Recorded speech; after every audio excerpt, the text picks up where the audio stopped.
Variant से तीसरी लहर का खतरा, दुनिया में तेजी से फैल रहा वेरिएंट। दिल्ली दौरे से लौटे मुख्यमंत्री, प्रधानमंत्री को दिया हिमाचल आने का न्योता, उपचुनाव और विकासात्मक योजनाओं को लेकर हुई चर्चा। संसद में मानसून सत्र का दूसरा दिन भी चढ़ा हंगामे की भेंट, पेगासस जासूसी का मुद्दा गरमाया। साफ चेहरों के पीछे काली करतूतों का भंडाफोड़, अश्लील फिल्मों की डील में सामने आए बड़े नाम। और प्रदेश में तापमान में आई 2 से 3 डिग्री तक की गिरावट, 24 घंटे में कांगड़ा में सबसे अधिक बारिश।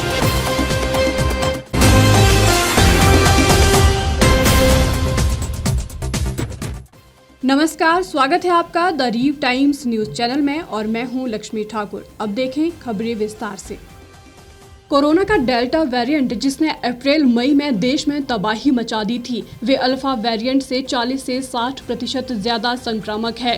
INSACOG के मुताबिक डेल्टा वेरिएंट ही देश में कोरोना की दूसरी लहर लेकर आया था और अब कोरोना की तीसरी लहर शुरू हो चुकी है। ऐसे में इसका खतरा टला नहीं है।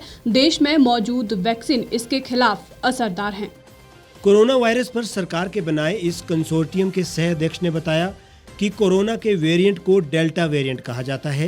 ये सबसे पहले अक्टूबर 2020 में भारत में मिला था और दूसरी लहर आने में इसका बड़ा हाथ था। आज भी देश में मौजूद 80% केस इसी के हैं। ये इससे पहले वाले वेरिएंट अल्फा वेरिएंट से 40 से 60% ज्यादा संक्रामक है और 80 से ज्यादा देशों तक फैल चुका है। अब तक देश के 11 राज्यों के 55 से 60 केस में डेल्टा प्लस वेरिएंट AY1 और AY2 पाया गया है। इन राज्यों में महाराष्ट्र, तमिलनाडु और मध्य प्रदेश शामिल है। नेपाल, पुर्तगाल, स्विट्जरलैंड, पोलैंड, जापान जैसे देशों में भी AY1 वेरिएंट पाया गया है। AY2 से जुड़े कम मामले सामने आए हैं। दिल्ली दौरे से लौटे मुख्यमंत्री जयराम ठाकुर ने कहा कि उन्होंने प्रधानमंत्री के साथ कई मुद्दों को लेकर चर्चा की है। वहीं उन्हें प्रदेश में तैयार हो चुके विभिन्न प्रोजेक्ट्स का उद्घाटन करने का भी न्योता दिया है। इस दौरान मुख्यमंत्री ने प्रदेश में बढ़ती पर्यटकों की भीड़ को देखते हुए कहा कि पर्यटकों के आने पर रोक लगाना संभव नहीं है, लेकिन पुलिस को भीड़ नियंत्रित करने के निर्देश दिए गए हैं।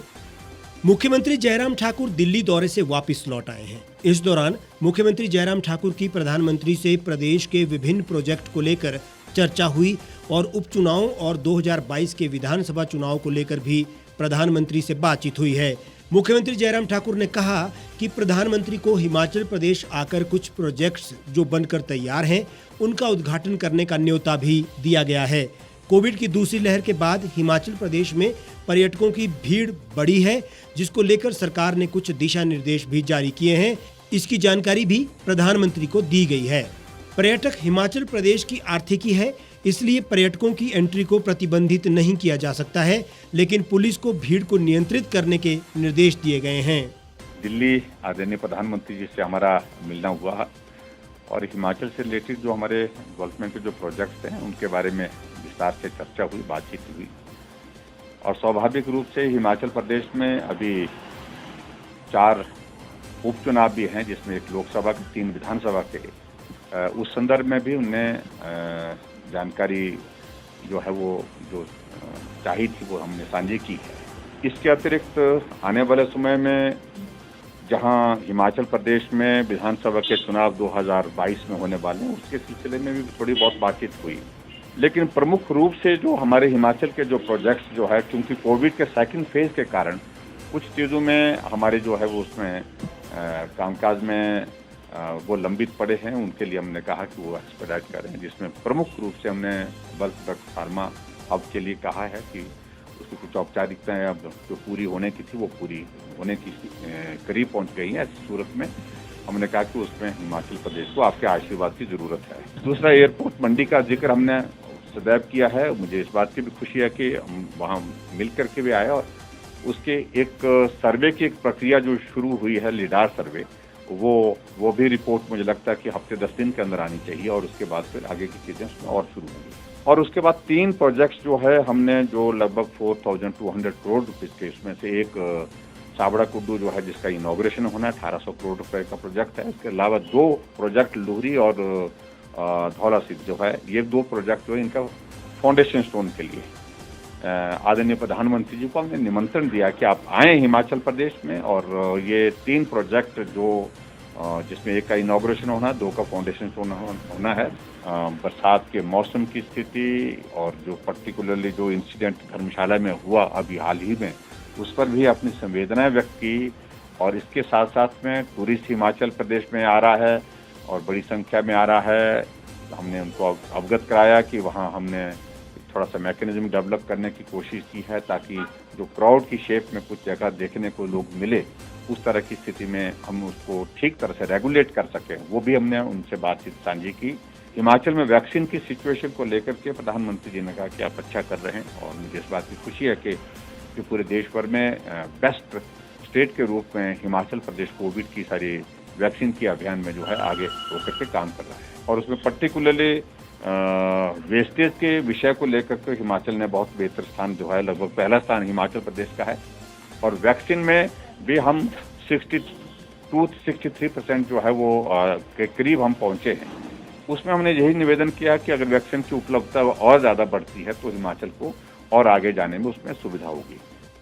संसद के मॉनसून सत्र के दूसरे दिन की शुरुआत भी जोरदार हंगामे के साथ हुई। महज 4 मिनट चली लोकसभा की कार्यवाही को 2 बजे तक के लिए स्थगित कर दिया गया। वहीं राज्यसभा को 12 बजे तक के लिए स्थगित किया गया। सत्र का पहला दिन भी हंगामेदार रहा था। सत्र के दूसरे दिन पेगासस जासूसी का मुद्दा गरमाया रहा।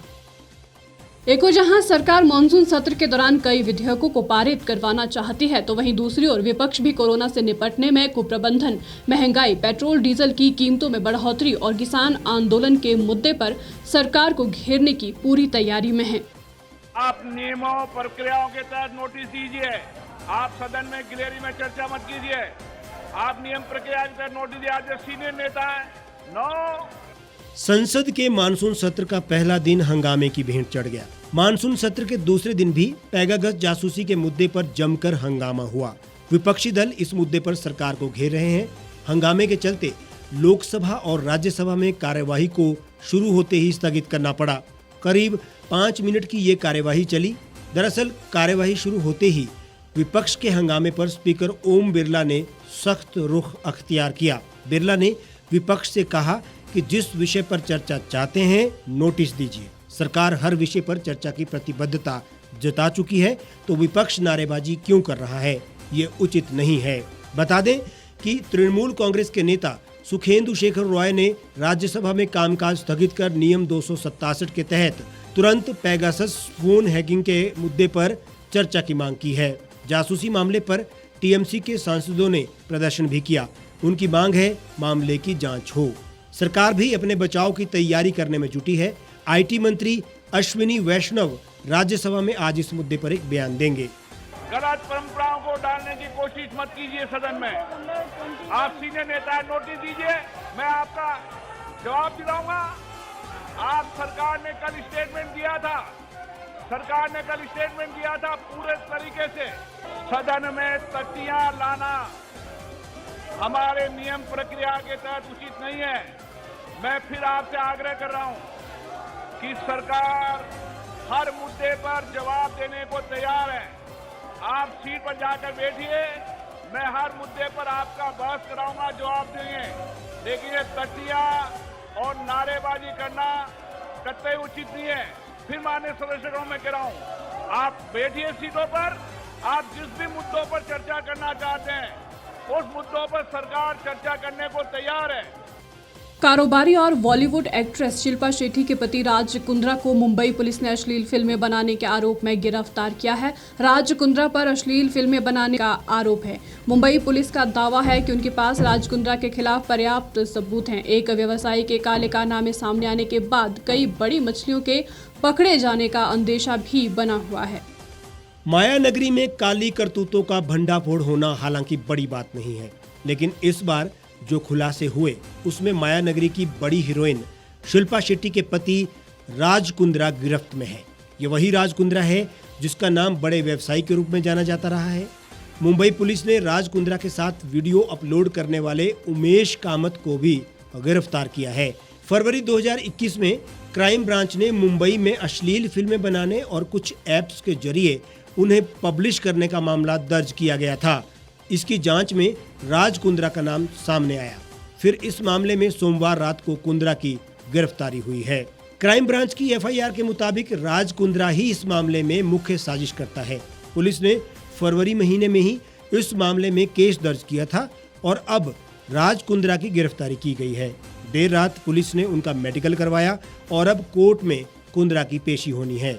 मुंबई पुलिस ने 26 मार्च को इसी मामले में एकता कपूर का भी स्टेटमेंट लिया था। महाराष्ट्र साइबर सेल ने शर्लिन चोपड़ा और पूनम पांडे का स्टेटमेंट पहले ही दर्ज कर लिया है। पुलिस के मुताबिक राज कुंद्रा इस पूरे मामले में मुख्य साजिशकर्ता हो सकते हैं। पुलिस के मुताबिक शर्लिन चोपड़ा का कहना है कि उन्हें अडल्ट इंडस्ट्री में लाने वाला राज कुंद्रा ही है। हर प्रोजेक्ट के लिए शर्लिन चोपड़ा को 30 लाख रुपए की पेमेंट मिलती थी। शर्लिन के मुताबिक उन्होंने इस तरह से 15 से 20 प्रोजेक्ट किए हैं। अब फिल्मों को अपलोड कहां से और कौन करता था, इस पर भी पुलिस को नई जानकारी मिली है। पुलिस के मुताबिक फिल्में देश से नहीं बल्कि विदेश से अपलोड की जाती थी और इन्हें राज कुंद्रा का एक नजदीकी ही अपलोड करता रहा। यहाँ ये बात बड़ी अहम है कि शिल्पा शेट्टी फिल्मों से लेकर योग तक एक बड़ा नाम रहा है और कई बार प्रधानमंत्री और रामदेव के साथ भी इनको देखा गया। राज कुंद्रा और परिवार के साथ भी इनकी केमिस्ट्री अक्सर चर्चा का विषय रही है। क्या शिल्पा शेट्टी को अपने पति की इन करतूतों के बारे में जानकारी तक नहीं? यहाँ दाल में सब कुछ काला ही लग रहा है। तफ्तीश में अभी बड़े खुलासे होने बाकी हैं। माया नगरी का ये काला चेहरा और गहरा कालापन लिए हुए है, इसकी पड़ताल भी गहरी होगी। हिमाचल प्रदेश में बीते 24 घंटों से मॉनसून अपने पूरे यौवन पर है, जिसको लेकर पहले ही मौसम विज्ञान केंद्र शिमला ने अलर्ट जारी किया है। वहीं तापमान की बात की जाए तो प्रदेश के तापमान में 2 से 3 डिग्री की गिरावट दर्ज की गई है। प्रदेश में बीते 24 घंटों में कांगड़ा जिला में सबसे ज्यादा बारिश दर्ज की गई है। मौसम विभाग ने 23 जुलाई तक मौसम खराब रहने का अनुमान लगाया है।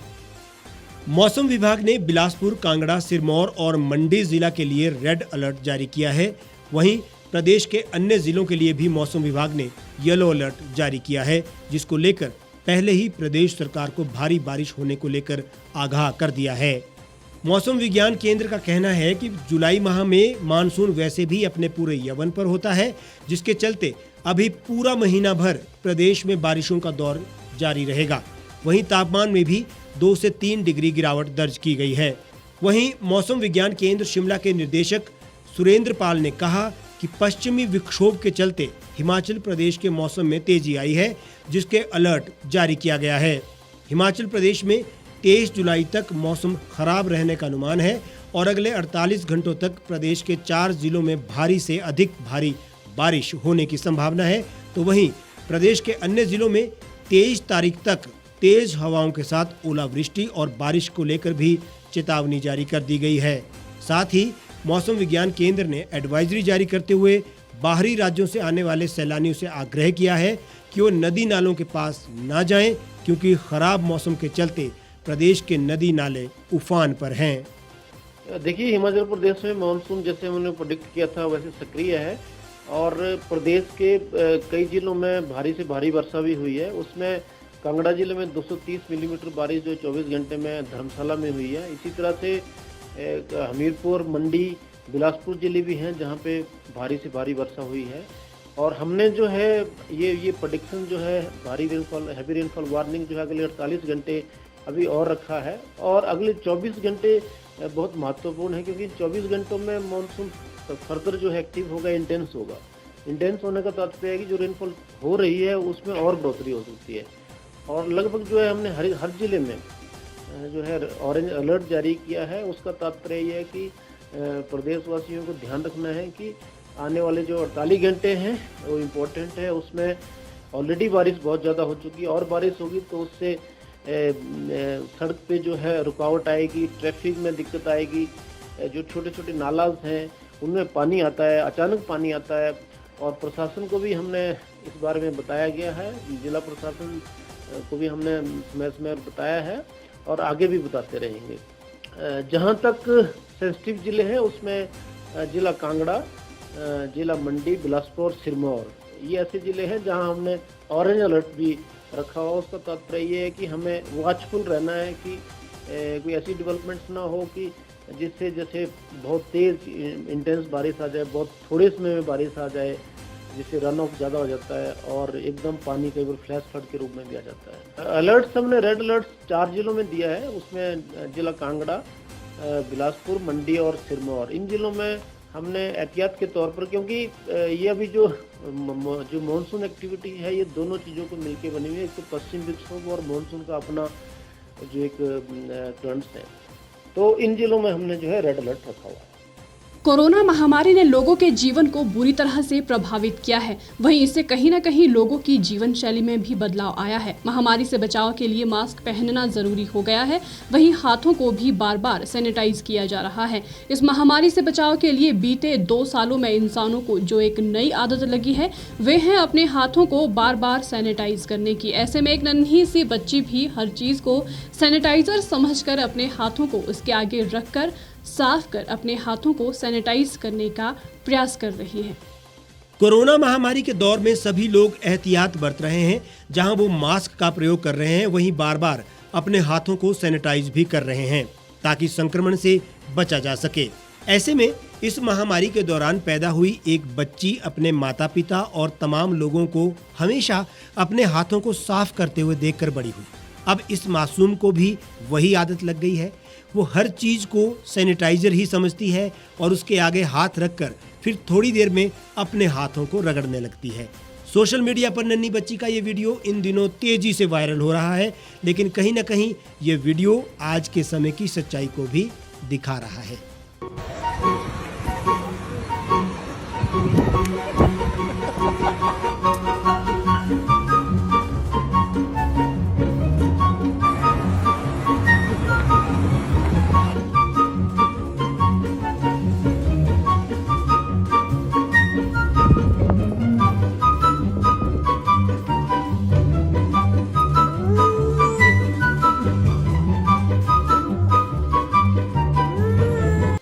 इस बुलेटिन में फिलहाल इतना ही। बाकी तमाम खबरों के लिए आप जुड़े रहिए और देखते रहिए द रीव टाइम्स।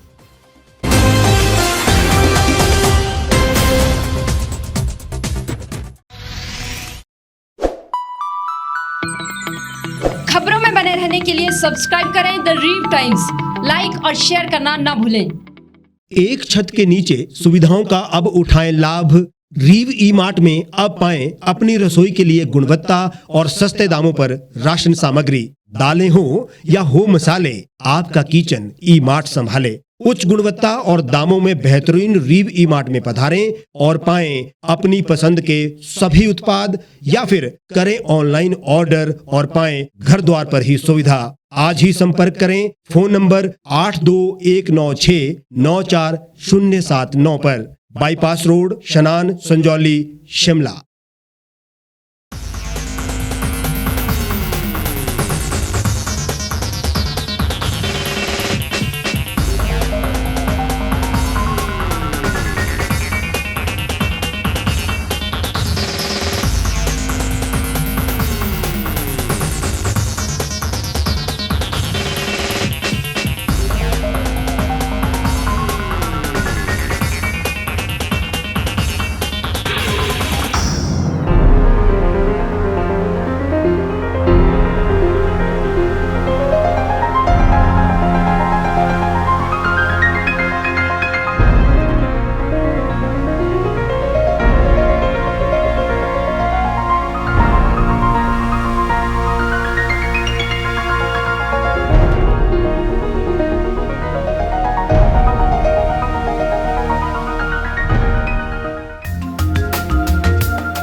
भारतवर्ष, जिसे आप दशकों से सुनते आए हैं कि सोने की चिड़िया थी, इसके पंख पहले मुगलों ने कुतरे, फिर अंग्रेजों ने, और आज राजनीतिक प्राणी कोई कोर कसर नहीं छोड़ रहे।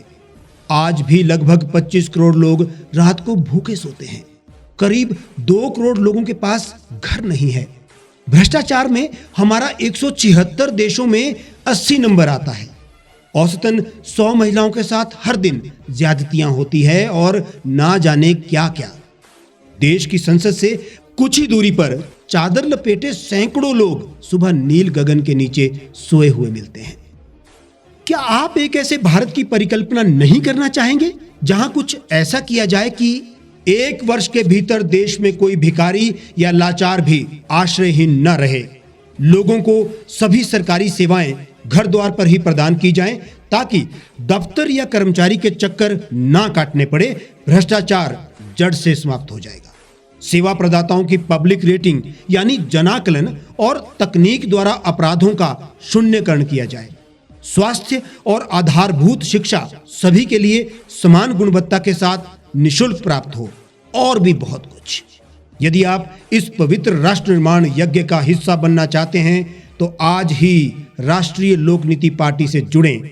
अब देश राजनीति से नहीं, लोक नीति से चलेगा। विजिट करें वेबसाइट rashtriyalokniti.org।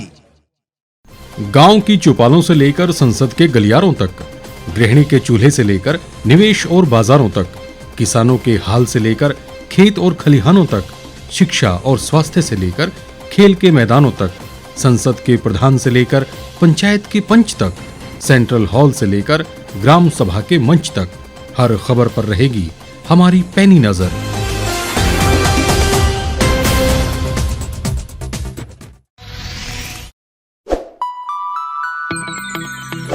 लेटेस्ट खबरों के लिए आप यूं ही देखते रहिए the reap times. Like, share और सब्सक्राइब करना ना भूलें।